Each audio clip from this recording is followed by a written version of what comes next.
Uma imagem vale mais do que 1000 palavras. Todo mundo já ouviu falar essa frase em algum momento. É um clichê aí. Só que você já parou para pensar mesmo sobre a força que uma imagem traz? E mais do que tudo, sobre as transformações que as imagens sofreram ao longo do tempo? Olá, ouvintes do Dialéticas. Hoje a gente vai falar sobre imagem e interatividade. Para falar sobre o tema desse episódio, nós trazemos uma convidada especial, a Lívia Machado. Ela é doutora pela Universidade de São Paulo em Meios e Processos Audiovisuais. Seja muito bem-vinda, Livinha, e conta pra gente, qual que é o artigo que a gente vai debater? Oi, gente. Oi, Isabela. Oi, Giovanni. O artigo é Imagem e Interatividade, uma abordagem semiótica na relação fruitiva e sistêmicas entre corpos e imagens. É um artigo que eu publiquei numa revista eletrônica da Universidade de São Paulo, Semeioses, e eu queria falar que eu estou muito feliz de estar aqui hoje também. Muito obrigada, Livinho, por participar. A gente está muito feliz. E para conversar sobre esse tema, a gente conta aí também com o Giovanni Ramos. E hoje é o último episódio da temporada, né, Gil? É só a gente mesmo para terminar um podcast, uma temporada em julho. Na verdade, não, né? Estamos seguindo o calendário acadêmico. A diferença é que a gente segue o calendário acadêmico do Brasil e da Europa simultaneamente. E por isso a gente só vai voltar no dia 3 de setembro. Mas a gente vai falar um pouquinho mais sobre isso no final do programa. A gente é malandro, a gente tira 2 meses de férias. Essa que é a dica. Então, Livinha, muito obrigada pela sua presença mais uma vez. Seja bem-vinda. E o microfone é seu para poder fazer a tese. Tese. Esse artigo, né, Imagem e Interatividade, uma abordagem semiótica na relação fruitiva e sistêmica entre corpos e imagens, ele tem como principal objetivo, na verdade, ele surgiu de algo que seria o capítulo 1 da minha tese, que acabou migrando para uma outra coisa, mas ele foi muito bom para elucidar o que eu estava entendendo na própria tese como imagem e como interatividade. Eu estudo relações entre corpo e imagem nos espaços expositivos, e aí eu estudo a sinestesia, né? Como que acontece a sinestesia nessas relações em espaços expositivos que eu entendo como museus, galerias de arte, institutos culturais, né? Mas nesse artigo, o intuito, né, dele foi problematizar e ampliar a noção de imagem e de interatividade, entendendo o corpo como o lugar principal da imagem e da interatividade. Isso em 2 dimensões distintas, né? O corpo como central da imagem e da interatividade, em 2 sentidos. Um seria porque o corpo é que produz essas imagens, né? As imagens todas que a gente lida, seja nos universos artísticos, universos digitais, universos informativos, textuais, urbanos, qualquer reduto semiótico que esteja, né, qualquer pessoa, qualquer organismo, o corpo ele é aquele ser aquele fenômeno, aquele conjunto de fenômenos e linhas de força que produz essas imagens e produz a interatividade. E pelo outro lado, além de ser quem produz, o corpo é o ser que frui essas imagens e essa interatividade. Então não tem como a gente pensar a imagem ou a interatividade nesse sentido fora dessa dimensão importante do corpo e das questões culturais e biológicas que nos atravessam o tempo todo. E, ao mesmo tempo, porque existem alguns olhares, né, de pesquisadores e tal, que não trazem essa centralidade do corpo para se pensar tanto a imagem quanto a interatividade, né? E, na verdade, as imagens, elas só existem porque elas são produzidas por um ser que é um ser, ao mesmo tempo, subjetivo e um ser cultural, né? E, ao mesmo tempo, ela é fruída por esses seres. Então, assim, embora exista uma tentativa que ela é importante de pensar em imagens visuais, imagens sonoras, classificação de redutos de imagem como estratégia mesmo epistemológica e científica de recorte. Na verdade, as imagens elas são tudo, né? O próprio pensamento ele é consequência de uma imagem anterior, que vai gerar uma posterior imagem, e assim é tudo um fluxo nessa filosofia do contínuo, né? Daquilo que nunca se encerra. Então, a gente produz imagens, a gente é imagem, e ao mesmo tempo a gente frui essas imagens. E é a partir daí que eu também entro na questão da interatividade, porque a interatividade ela tem uma leitura em algum lugar de que é muito uma relação de você agir num sistema, né? Você tem... Beleza, 1 minuto. Agir no sistema, sei lá, você propõe uma coisa e aí você tem um retorno dentro dessa obra, e aí é uma obra interativa, você tem que apertar botões ou trocar coisas de lugares. Mas, na verdade, quando a gente pensa no universo estético, né, que é esse universo que abre campo para um olhar sensível, tudo tem um grau de interatividade, porque o conhecimento, a fruição, ela nunca é uma linha reta entre emissor e receptor, né? Ela é uma linha reta entre emissor, receptor, fruidor, e aí ela explode, abre vários universos, né? De se pensar na relação. Se eu vejo um quadro, não é um emissor que está me trazendo um quadro. Eu vou retornar aquele quadro, um repertório sensível e simbólico de tudo que eu já vivi, daquilo que me chama atenção, e assim, uma obra nunca se encerra, e assim a gente... Antítese. Bom, quando a gente fala de imagem, por exemplo, a gente pensa logo na era digital. A gente nunca foi bombardeado com tanta imagem assim, né? E aí eu queria saber, Livinha, como que a computação ela mudou a nossa relação com as imagens? Então, sobre a computação e as imagens, eu achei muito boa essa pergunta. Eu acho que ainda é nesse lugar dessas 3 linhas de força mesmo, que redimensionam o contexto, porque da mesma forma como o contexto ele estabelece essa relação ela é estabelecida nesse contexto que é a cultura, né? O contexto em si já é a cultura.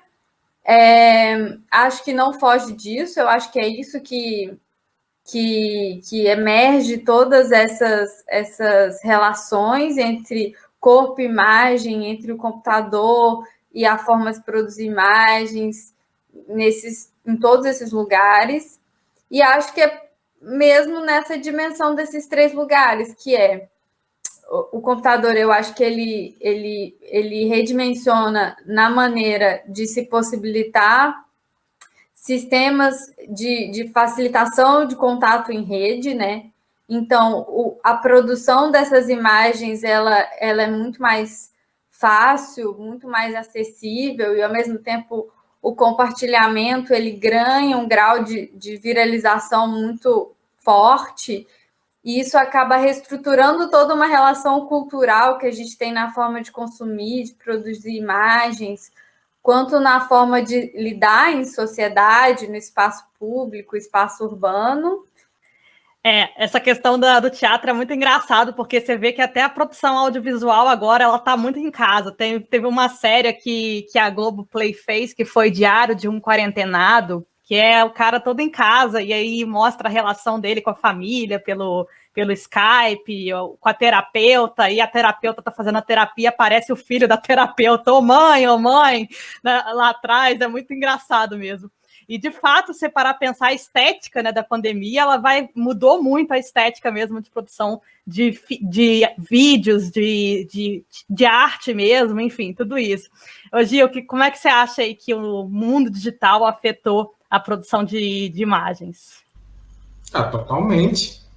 Até porque ficou mais fácil, tu leva para mais lugares. A própria ideia de existir galerias virtuais, de arte virtual, faz passeios virtuais por museus, né? Isso é uma coisa que foi muito comum agora durante a pandemia. E para ficar um pouquinho mais maluca essa conversa, eu jogo a história do NFT, né?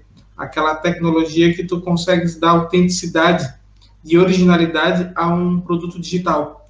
Isso faz com que alguns artistas estão vendendo obras que são 100% digitais. Obras de artes visuais. Isso é a prova de como o digital afetou totalmente a questão visual. Quase um Bitcoin da arte aí, você compra um certificado. O NFT é isso, ele dá uma certificação que você, aquele documento é o original. Então, mesmo que tu possa fazer cópias, tu sabe, não, esse aqui é o original. E tem gente que paga por isso, para ter. E o pagamento está sendo feito normalmente por, não Bitcoin, mas é outras moedas digitais. Não existe só o Bitcoin, né? É verdade. Isso é muito maluco, né? Porque acaba reconfigurando toda a ideia de autenticidade também, né? Traz autêntico. Todo debate aí. O NFT é justamente isso, é dar autenticidade a um documento digital. Porque até eu ouvi uma vez um cara falando sobre o assunto, ele explicava, tipo, a Mona Lisa, você pode ter uma imagem igual da Mona Lisa, pegar uma ótima qualidade, imprimir, mas não é o original. O original é aquele que está lá em Paris. E uma obra que é feita toda no digital, ela nunca vai ter essa originalidade? Tem. E é para isso que existe o NFT. Bom, se a gente fosse pegar o Benjamin aí, a Aura é, então, um código de barras hoje em dia. Tá aí, né? Olivinha, além de você falar sobre imagem, você também aborda o conceito de interatividade no seu artigo. E você fala no seu artigo que a interatividade, ela não é exatamente aquela coisa da obra que necessita de uma participação do espectador, né? Você fala que a interatividade acontece em qualquer tipo de obra, até mesmo a arte plástica de contemplação apenas. E aí você coloca também a questão do corpo nesse processo, que o corpo ele interage nessas obras e aí ele dinamiza esse processo de fruição. Só que eu queria saber, assim, como que você vê a transformação das artes visuais, daquelas contemplativas, você chega a citar, por exemplo, as meninas, como um caso que tem a interatividade muito alta, por exemplo, de quem está tendo contato com aquela obra, com hoje em dia as performances aí, que você vê o tempo todo, ou mesmo as instalações. Então, eu penso muito que o que determina, eu acho que a interatividade é uma questão muito... Porque existe essa coisa do interativo, como você ter uma abertura numa obra para determinar discursos narrativos, né? A gente vê tipo a Lígia Clark, Lígia Pape, a coisa dos bichos, tinha muito esses espaços onde você podia entrar dentro de labirintos e tudo mais, explorar eles de diversas formas. Instalações que você pode apertar botão, RV tem muito disso, né? Com sistema de manete de videogame, mas em qualquer campo, mas eu acabo me delimitando no campo das artes, existe algo que vários pensadores, e que eu acabo pegando esse conceito de outros pensadores, que é a ideia de espaço ressonante, que é o fator estético da obra, fazer com que aquilo não se encerre no que está ali. Eu acho que toda a informação nunca se encerra no que está ali. Mas quando a gente pensa em obra de arte, aí no meu artigo eu até uso o conceito do Humberto Eco, que é a ideia de fruição, que ele pensa emissor, como a ideia do emissor, do receptor e do fruidor, né? Que é o fato de não se encerrar aquilo, de quem emitiu e quem está recebendo, criar ali um canal de múltiplas interpretações e desdobramentos sígnicos. Acho que no campo da arte isso ainda é mais forte, justamente pelo fator estético. Mas a ideia de performance, de arte, de espaços expositivos, eu acho que, dependendo do olhar, você tem outras relações de procedimentos e processamentos na elaboração da arte, no campo interativo, mas eu acho que no campo estético isso sempre existiu. E falando sobre a questão da interatividade, essa questão de performance, que você fala, por exemplo, de algumas obras que precisam da pessoa e tal, eu sempre lembro que eu gostei muito de ir em Otim, porque parecia um parque de diversão de arte, assim, que você interage o tempo todo com as obras. E aí, em Portugal, Gil, se você ainda não visitou, tem o Serralves também, que tem um monte de instalação muito legal de visitar. E eu, assim, eu não entendo nada de arte contemporânea, mas eu gosto desse processo de não entender nada. Eu me divirto com a obra e, às vezes, eu acho que talvez as pessoas que não têm uma proximidade tão grande com a arte contemporânea é porque tentam racionalizar muito, entender aquilo tudo e não se deixam divertir por aquele processo lá da obra contemporânea, achar aquilo engraçado, é isso que eu acho. Totalmente, eu concordo absolutamente, Isabela, é exatamente isso. A arte, ela tá aí, ela não é para ser complexificada. Assim, eu acho que a gente, no lugar de pesquisador de arte, a gente tem que tentar entender essas dimensões.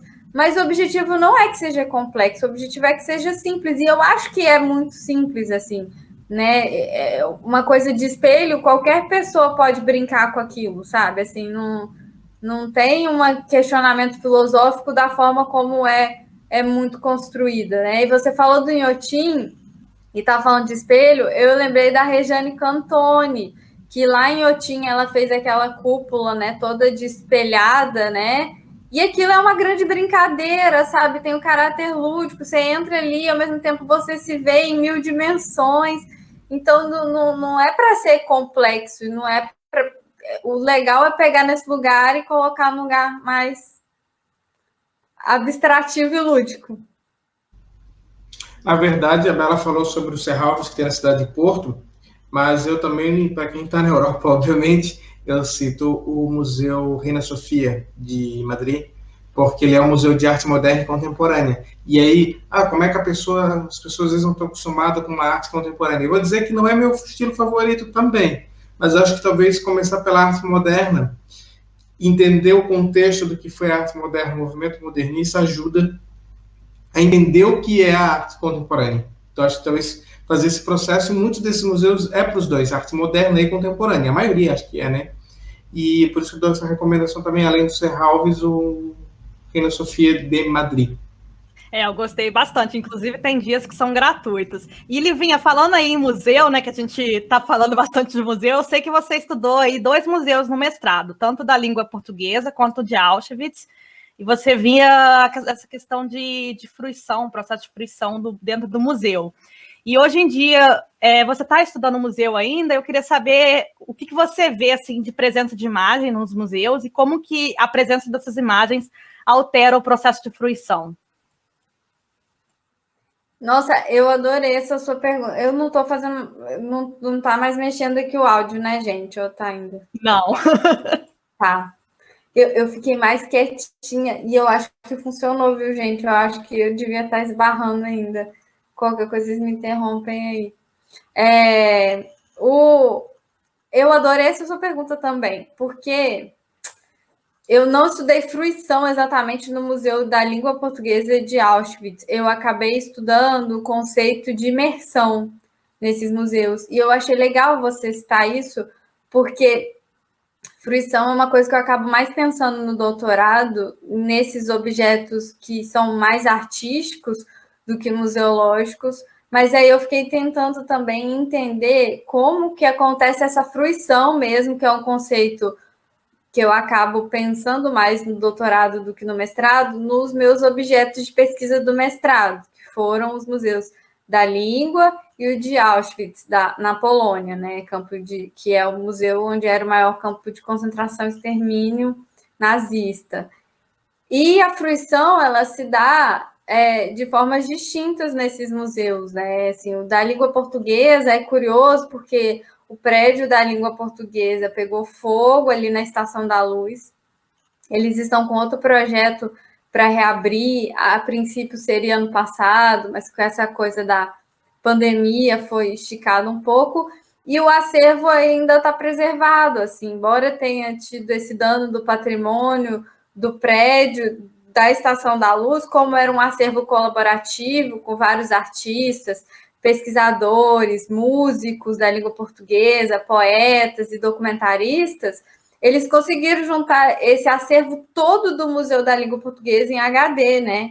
Então, a fruição do museu se dava nesse lugar de projeção de imagens, de um museu que ele era pautado nessa interatividade sistemática de você escolher sobre o que você quer saber do museu, sobre significados de palavras, sobre origem dessas palavras, os outros países, né, que são falantes da língua portuguesa.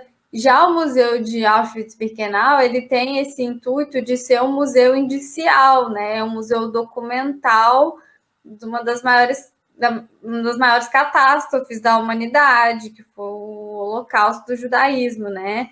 E aí esse museu, o Museu de Auschwitz-Birkenau, a fruição dele é pelo caráter indicial dele, por isso é muito forte, que são os documentos, né? Tanta gente hoje ainda questiona o Holocausto. É um museu que ele tenta, ele tem um cinema, é um cinema que processa ainda por veiculação, pelo menos na época que eu fui, né? Que eu fiz o mestrado, tinha sistemas analógicos de exibição, eles têm vários documentos que são as fichas das pessoas que entram no campo, que entravam, né, no campo. Eles têm a questão dos objetos que eles colocam em cúpula de vidro, e aquele objeto ele tem um caráter absolutamente documental, né, das quantidades, né, são as histórias que estão ali em cada pedaço do museu, e aí você frui na questão documental que o museu propõe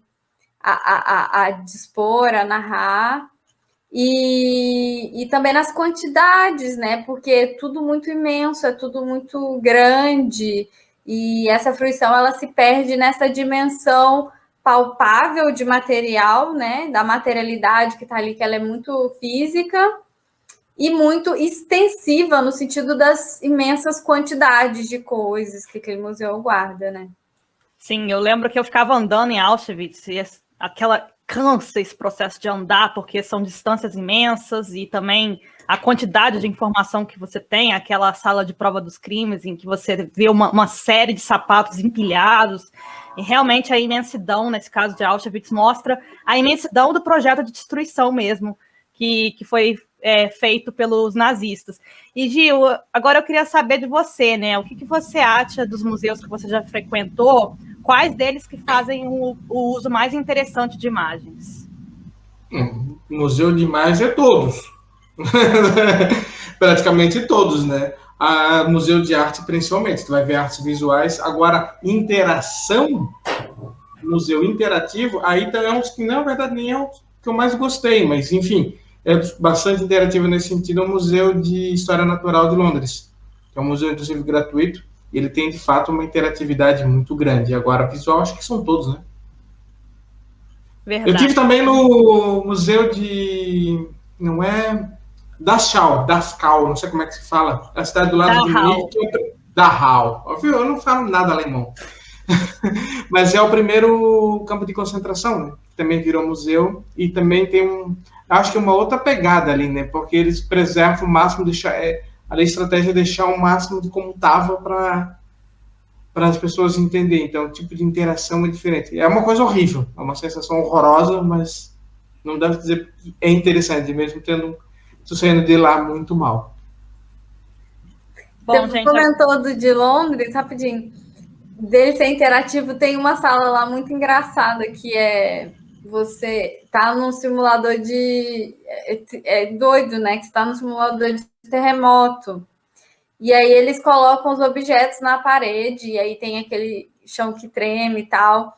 Existe toda uma discussão hoje de onde que vai essa coisa da interatividade, porque tem um discurso que eu tenho uma certa revelia de que não se deve, que o interativo ele acaba gerando uma dimensão de entretenimento, sabe? E eu acho esse discurso muito prejudicial no sentido de se pensar que existem umas fronteiras muito delimitadas entre o conhecimento, o entretenimento e o pensamento reflexivo sobre as coisas, sabe?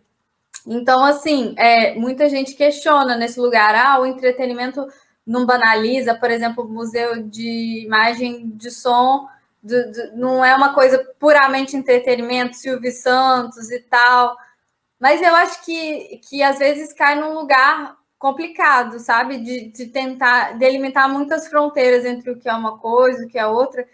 E ainda sobre o de Londres, que eu acho legal, é que eles têm um sistema para quem tem dinheiro, né? Porque hoje em dia ainda tem um caráter elitista em volta da tecnologia e dos museus, que eles transmitem as obras em sistemas de Oculus Rift, que é o sistema de RV, de óculos de realidade digital. Você consegue visitar as obras do museu de casa, assim, né? Enfim, é só um devaneio que surgiu aqui, mas é porque o Museu de Londres realmente é um ótimo exemplo.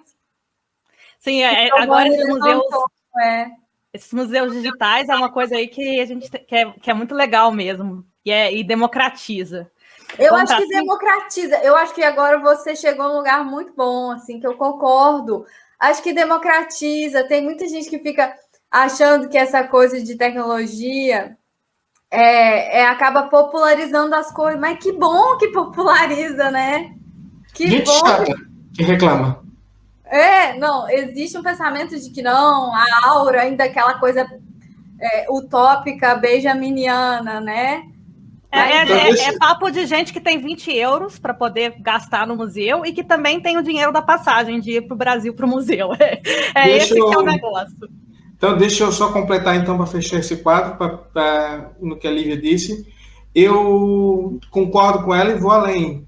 Eu consegui ter a felicidade e o privilégio de ir em 2 museus em Paris e preferi o d'Orsay ao Louvre.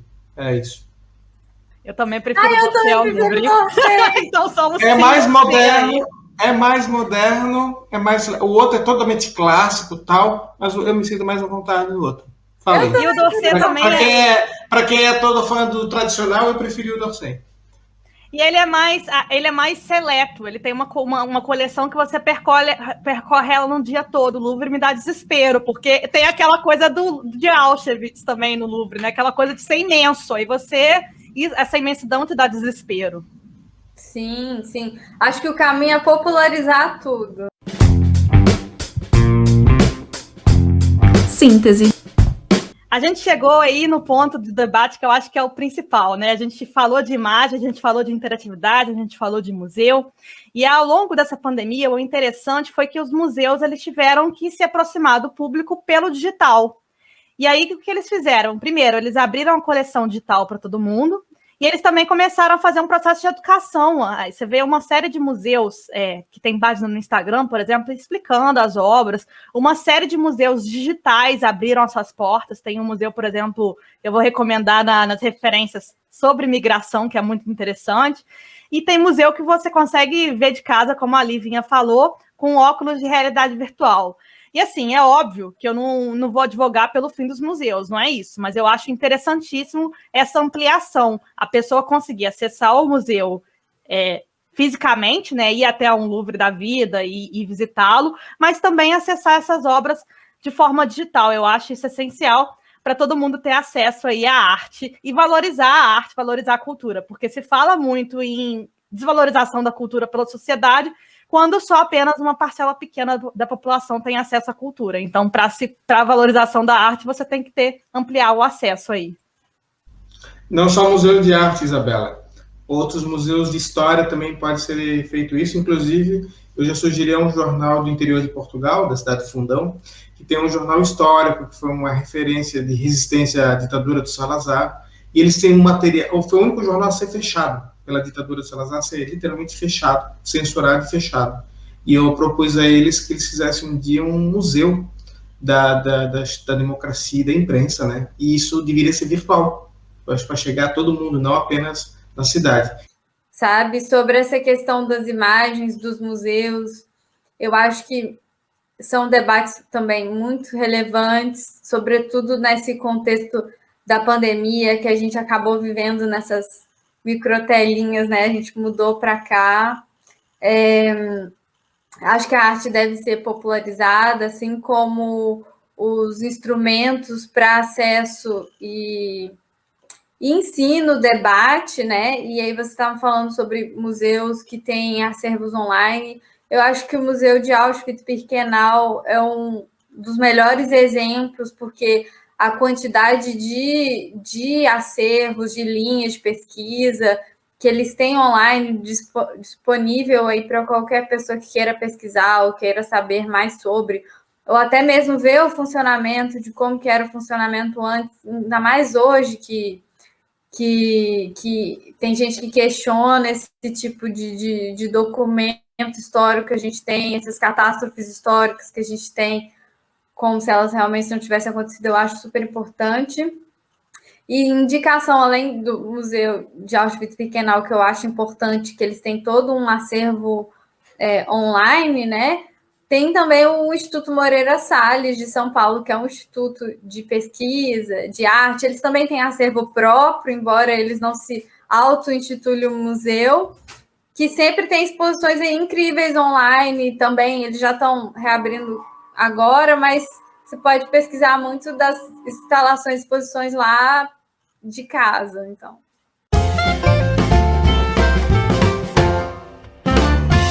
Como referência, eu vou trazer o Migration Museum, que está disponível completamente online. Ele é um museu da migração do Reino Unido e eles falam a importância do imigrante para a construção do país. Eu acho ele bem interessante.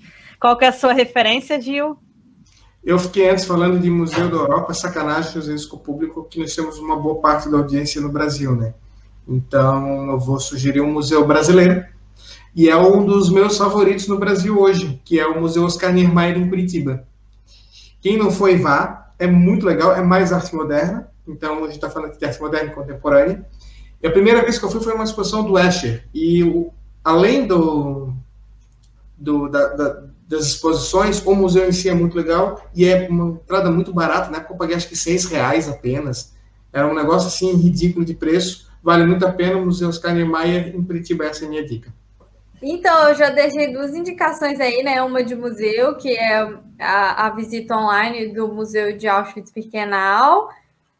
O outro que eu deixei como indicação também online é as obras e instalações disponíveis agora na pandemia. Eles reconfiguraram o site todo, que é o do Instituto Moreira Salles. E para finalizar, eu vou deixar uma indicação de podcast, que é o podcast da minha sogra, que é o Cientista Empoderada. Ela é físico-química, mãe de 4 filhos, e o canal dela também é sobre pesquisa universitária, muito pautada pelas tensões do feminismo, né? Então, aí é um outro lugar também para pesquisa, mas muito legal o canal de vocês e Dialéticas.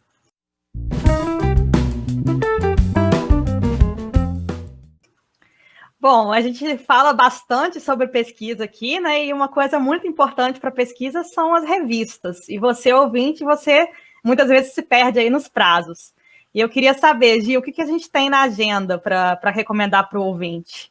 Bom, Isabela, primeiro que uma coisa que a Lívia falou no final do outro bloco, podcast da sogra. Eu achei sensacional, que é a primeira vez que eu vejo alguém dizer que a sogra tem podcast, né? Não é o filho, sobrinho, é a sogra. Então, novos tempos, né? Mas já que estamos falando em podcast, vamos sugerir, então, um Call for Paper de podcast. Isso está para agora, porque dia 15 de julho já, se você tem um artigo pronto, aproveita e manda. O dossiê temático, os novos territórios do podcast, da revista Comunicação Pública, e vai ter esse dossiê temático sobre o podcast. Dia 15 de julho é o prazo máximo para você enviar, e a revista sai em dezembro ainda desse ano. Bom, o nosso programa vai chegando ao fim. Eu agradeço, Livinha, pela sua participação. Foi um prazer ter você aqui. Foi ótimo. Eu que agradeço o convite. E obrigada pela participação, Gil. Quais as novidades aí para o próximo semestre, já que a gente está no final? Pois é, né? Esse pessoal que faz 2 meses de férias, não, mas a gente está realmente precisando. E a gente já tinha combinado no começo que a gente faria 36 episódios regulares esse ano, e seriam 20 agora nesse primeiro semestre, e a gente vai voltar dia 3 de setembro, porque agosto é o nosso mês de férias aqui. Então, a gente agora, julho, vai dar uma parada, que a gente tem que fazer alguns ajustes ainda no podcast para voltar no dia 3. Então, por isso que a gente para agora, dia 9 de julho, é o dia que está sendo publicado esse episódio. Voltamos no dia 3 de setembro e teremos aí 16 episódios até o dia 17 de dezembro. Se você gostar do nosso programa, nós estamos com os 16 episódios da próxima temporada aberta, Então, entre em contato com a gente. E vou dar mais uma dica para vocês aqui. Se você gosta de conversar com a gente e está com certos receios ainda, se vai participar do programa, levar a sua pesquisa, eu sempre digo, isso aqui não é uma banca, isso aqui é um bate-papo e a gente quer realmente que você faça propaganda daquilo que você está pesquisando. Mas se você quer trocar umas ideias com a gente antes, faz o seguinte, pega o celular, entra no Clubhouse e segue a gente, eu e a Isabela, no Clubhouse. A gente vai colocar o link no dialéticas.com/60imagem, que é o endereço desse episódio. Entra no dialéticas.com, você já vai ver. E segue a gente, porque a gente vai estar abrindo umas conversas lá, e aí não é essa formalidade que a gente tem aqui. Isso aqui é informal. Lá não tem formalidade, lá é bate-papo aleatório, vamos falar de filme, de cinema, de música, de evento, de viagem, de tudo que vier na cabeça. Então, eu não vou dizer o nome da nossa sala, o nome do nosso clube, a gente vai guardar um pouquinho isso, mas faz isso. Segue eu e a Isabela lá no Clubhouse. Sim, com certeza. E o Dialéticas é uma produção independente, a gente sempre lembra disso, e feita por doutorandos, ou seja, a gente tá todo mundo em casa aí. E se você quiser, como o Gil falou, é só entrar em contato com a gente no @dialéticas, tanto no Twitter quanto no Instagram, no nosso site, dialéticas.com, e a gente volta aí em setembro com a próxima temporada.